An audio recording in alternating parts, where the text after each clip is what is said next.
Hello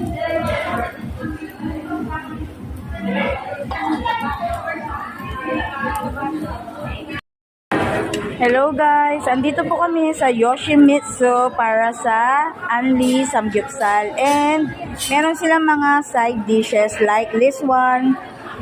I-grill natin yung mga scallops.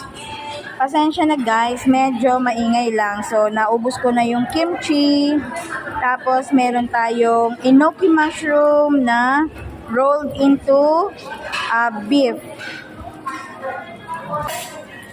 Ayan, now grilling. Yan po yung mga grill namin. Oh, di ba?